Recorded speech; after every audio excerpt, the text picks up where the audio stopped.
Silence. Jhantu সাহেব বরবাদ নিয়ে কথা বলছে। দেলোয়ার জাহান ঝন্টু বরবাদ নিয়ে কথা বলেছেন, কাজী হায়াৎ সাহেব জঙ্গলি নিয়ে কথা বলেছেন এবং বরবাদে নোবেলের গান থাকছে। এই ৩ টি বিষয় নিয়ে আজকে কথা বলতে চাই আপনাদের সঙ্গে। চলেন আলোচনা শুরু করি। শুরুতেই দেলোয়ার জাহান ঝন্টু। এই দেলোয়ার জাহান ঝন্টু শাকিব খানকে নিয়ে অনেক কটূক্তি করেছে, অনেক নাক সিটকাইছে, অনেক কিছু বলেছে একটা সময়। সাকিবকে ছোট করে কথা বলে সে সাকিবিয়ানদের কাছে অনেক ছোট হয়েছে একটা সময়। তিনি বরবাদ নিয়ে কিছু কথা বলেছেন। চলেন তার কথাগুলো আগে একটু শুনে আসি আসলে তিনি কি বলেছেন। দেখেন, দেলোয়ার জাহান ঝন্টু একজন আ নিঃসন্দেহে বাংলাদেশের ফিল্ম ইন্ডাস্ট্রিতে একটা নক্ষত্র। একটা সময় তিনি বাংলাদেশকে অনেক সুন্দর, সুন্দর সিনেমা উপহার দিয়েছেন। কিন্তু তার বয়স যখন বেড়ে গেল, তার বয়স হলো যখন, তখন তিনি এমন কিছু সিনেমা বানালেন, যেগুলো মানুষ আর ফিরেও তাকায় না। তার সিনেমা হলে দর্শকই হয় না। তিনি তার অতীতে তিনি যে কিংডম, তিনি যে রাজত্ব করেছিলেন, সেই অতীতের রাজ্যের রাজা হিসেবে সে নিজেকে এখনো ফিল করছে। তার মাথায় সেই আ ১০-২০ বছর আগের যে গল্পগুলো, সেই গল্পগুলো এখনো ঘুরপাক খাচ্ছে। তাকে যদি এখনো বলা হয় যে, "ভাই আপনি সাপ নিয়ে একটা সিনেমা বানান", সে এখনো সাপ নিয়েই সিনেমা বানাবে। এবং সে মনে করবে এটা সুপার ডুপার হিট হবে। সেই জায়গা থেকে সে অনেক কিছু বলেন, মুরব্বি মানুষ। তাকে সমীহ করে সবাই এসব উপেক্ষা করে যায়। কিন্তু আজকে তিনি শাকিব খানের 'বরবাদ' নিয়ে কথা বলেছেন। দেখেন, মুরব্বিরা যখন মানে মানুষ যখন বড় হয়ে যায় তখন তার বুদ্ধি হাঁটুতে নেমে আসে। অনেকে বলে মানুষ বয়স বাড়ার সঙ্গে, সঙ্গে শিশুসুলভ আচরণ শুরু করে। শিশুদের মতো কথা বলে। বোকা, বোকা কাজ করে। সেই কথাগুলো যদি সত্য হয়ে থাকে তাহলে দেলোয়ার জাহান ঝন্টু সাহেব মাঝেমধ্যে এরকম টুকটাক কাজ আসলে শিশুসুলভ আচরণ করেছে। এটা তার বয়সের দোষ। আর কিছুই না। কিন্তু তিনি যে কথাগুলো বলেছেন, কথাগুলো কিন্তু নির্ভেজাল। কথাগুলো সত্য। কথাগুলো সুন্দর। চলেন তার কথাগুলো আগে শুনে নেই তিনি কি বলেছেন। তিনি বলেছেন আচ্ছা তার আগে বলে নেই জানিয়ে নেই যে দেলোয়ার জাহান ঝন্টু এবং কাজী হায়াৎ সাহেব বিএফডিসির প্রিভিউ বাংলাদেশের ফিল্ম প্রিভিউ কমিটির সদস্য। তো তারা ঈদের যে সিনেমাগুলো আসছে সেই সিনেমাগুলো তারা দেখছেন এবং দেখে একেকজন নিজের মতো করে মন্তব্য দিচ্ছেন। দেলোয়ার জাহান ঝন্টু যে এই কথাটা বলেছেন 'বরবাদ' নিয়ে, 'বরবাদ' বিগ অ্যারেঞ্জমেন্ট এর ছবি, মারপিট, অ্যাকশন যথেষ্ট রয়েছে।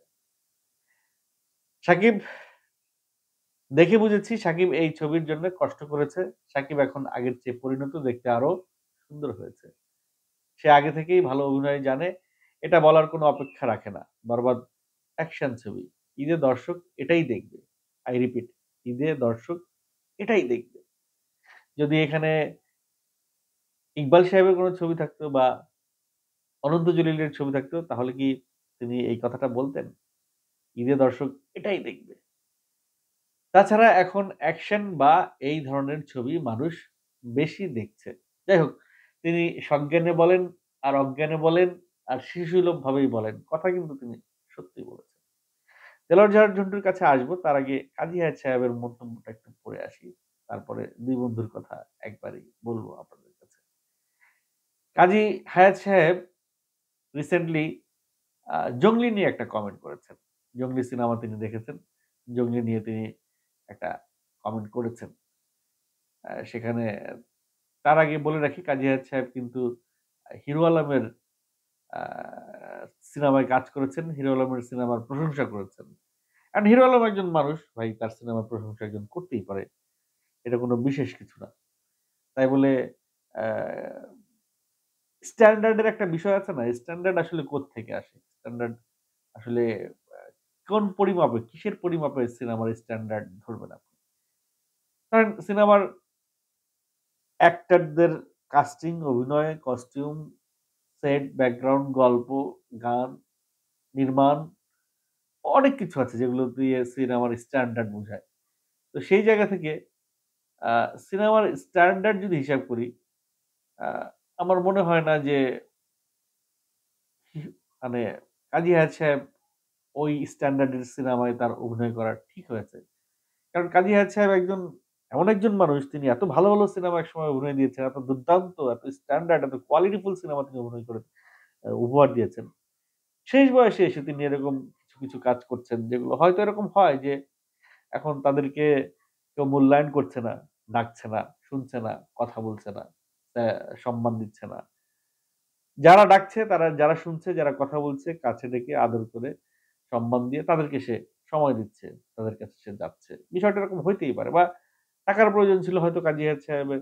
টাকার প্রয়োজনে সে এই কাজগুলো করেছে। বা সেও, আমি জানি না এই বিষয়গুলো তার সম্পূর্ণ ব্যক্তিগত বিষয়। তো কাজী হায়াৎ সাহেব জংলি নিয়ে যেটি বলেছেন সেটি একটু পড়ে আসি শুনেন। ঈদের সিনেমা হিসেবে ১ম দেখেছি এব্রাহিম পরিচালিত ও সিয়াম আহমেদ অভিনীত 'জংলি'।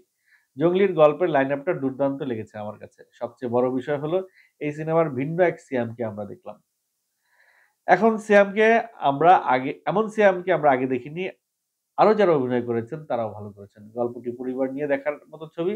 নতুন পরিচালক হিসেবে এব্রাহিম যেটা করেছে তা অবশ্যই প্রশংসার দাবিদার। তিনি সব অভিনয় শিল্পীদের থেকে অভিনয়টা আদায় করে নিয়েছেন। ফলে ঈদের দারুণ একটা সিনেমা নিয়ে তিনি আসতে পারছেন। এব্রাহিমেরও প্রশংসা করেছে। এখন কাজী হায়াৎ সাহেব যেটা কমেন্ট করেছে তার নিচে সাধারণ মানুষ কি কমেন্ট করেছে দেখেন। এমডি শান্ত সর্দার লিখেছে, "এর কথা বইলা লাভ নাই ভাই। এই লোক হিরো আলমের মুভি দেখে যেই প্রশংসা করে, সেটা দেখে পুরাই অবাক।" দেখেন, কোথায় নিয়ে গেছেন কাজী হায়াৎকে মানুষজন। আরো একটা কমেন্ট আপনাদের কাছে আমি পড়ে শোনাতে চাই। আ "কাজী হায়াতের চয়েস কিরকম হতে পারে, ভালো করে জানা আছে। ভাই, আপনি না মাইরি, ফিল্মি ম্যান" লিখেছেন। আরো একজন লিখেছেন, "এটাই চাওয়া লর্ড কাজী হায়াৎ যাতে বরবাদের প্রশংসা না করে, কারণ তার প্রশংসা মানেই সিনেমা শেষ।" দেখছেন? মানে একটা লোক, এত বড় একজন সিনিয়র লোক, সে কোন কিছুর প্রশংসা করবে, সেটা প্রশংসা করা মানে হচ্ছে ওই সিনেমা শেষ। কেন এই কথা বলছে? কারণ হচ্ছে গিয়ে আপনারা জানেন তুফান সিনেমার সঙ্গে কাজী হায়াৎ সাহেব এই তুফান সিনেমার পরে যে যখন রিলিজ হয় ওটার সঙ্গে রিভেঞ্জ, ইকবাল এমডি ইকবালের 'রিভেঞ্জ' যে রিলিজ হয়েছিল। সেই 'রিভেঞ্জ' নিয়ে কাজী হায়াৎ সাহেব ভূয়সী প্রশংসা করেছিল। তো যার কারণে 'রিভেঞ্জ' এবং হিরো আলমের সিনেমার যে ভূয়সী প্রশংসা করে তার মুখে যখন একটা ভালো সিনেমার প্রশংসা আসে তখন সাধারণ মানুষ সেটাকে কিভাবে গ্রহণ করে সেটার একটা বহিঃপ্রকাশ এই কমেন্টে পাওয়া যাচ্ছে। এখন কথা হচ্ছে যে ফিরে আসি আবার ঝন্টু সাহেবের কাছে। ঝন্টু সাহেবও এবং কাজী হায়াৎ সাহেব দুজনই যখন একটু আ এদিক-সেদিক কথা বলতেন বা বলেছেন, তখন তাদের কথাগুলো নিয়ে সাধারণ মানুষ খুব হেসেছে, উপহাস করেছে। এখন যখন তারা ভালো কথা বললেও এখন তারা যদি ভালো কথা বলে, তখনও সাধারণ মানুষ তাদেরকে নিয়ে টিপ্পনি কাটে।